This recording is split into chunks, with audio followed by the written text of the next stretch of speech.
Students, so 2026 admissions start అయిపోయాయి. నాకు తెలుసు మీలో చాలా మంది బైపీసీ తీసుకున్న స్టూడెంట్స్ మా పేరెంట్స్ ప్రెజర్ చేయడం వల్ల లేకపోతే వేరే ఫ్రెండ్ రిఫర్ చేసిందనో నేను బైపీసీ తీసుకున్నాను, ఇప్పుడు నాకు ఎంబీబీఎస్ సీట్ రాలేదు, నెక్స్ట్ నా కెరీర్ ఏంటి, ఇలా చాలా మంది క్వశ్చన్ మార్క్ లో స్ట్రగుల్ అవుతూ ఉంటారు.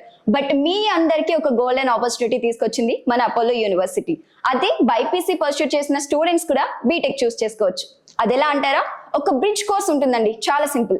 ఆ బ్రిడ్జ్ కోర్స్ మీరు ఫినిష్ చేశారు అంటే ఎవరైతే బైపీసీ స్టూడెంట్స్ ఉన్నారో వాళ్ళు కూడా బీటెక్ చేసేయచ్చు.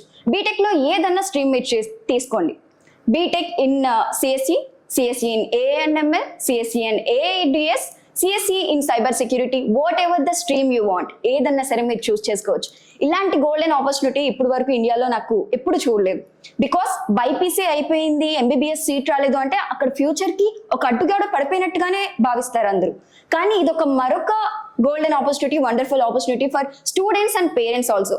బీటెక్ అనేది అపోలో యూనివర్సిటీలో చాలా ఈజీగా ఫినిష్ అయిపోతుంది. అండ్ బీటెక్ తో పాటు యూనివర్సిటీ ఆఫ్ లెషర్ అంటే మనకి యూకేలో మరొక 1 year ఫినిష్ చేసి 3 years లోనే జస్ట్ బీటెక్ ఫినిష్ చేయొచ్చు. అండ్ ఎంఎస్ చేయాలి అనుకుంటే ఈ 3 years కి యాడ్ ఆన్ ఇంకొక 1 year ఎంఎస్ అక్కడే ఉండి చేయొచ్చు. అండ్ మీకు వర్క్ పర్మిట్ కూడా దొరుకుతుంది. ఇలా నెంబర్ ఆఫ్ అడ్వాంటేజెస్ ఉన్నాయి. బైపీసీ స్టూడెంట్స్ ఎవరైతే ఉన్నారో మీకు అక్కడే ఒక అడ్డుగోడ పడింది అని ఏమాత్రం చింతించకండి. మనకి అపోలో యూనివర్సిటీ ఒక బెస్ట్ ఆపర్చునిటీ తీసుకొచ్చేసింది. ఎక్స్ట్రా స్కాలర్షిప్ కూడా ఉంది. సో వై వేస్టింగ్ టైం అండి, వెంటనే మీ సీట్ ని బ్లాక్ చేసుకోండి. ఏదైతే మనకి స్కాలర్షిప్ ఉందో ఆ స్కాలర్షిప్ కూడా వెంటనే మీ సొంతం చేసుకోండి. ఫర్ మోర్ డీటెయిల్స్ స్క్రీన్ కింద మీకు ఆల్రెడీ కాంటాక్ట్స్ డిస్ప్లే అవుతూ ఉంటాయి. వెంటనే కాల్ చేసి ఆ స్కాలర్షిప్ మీరే తీసుకోండి.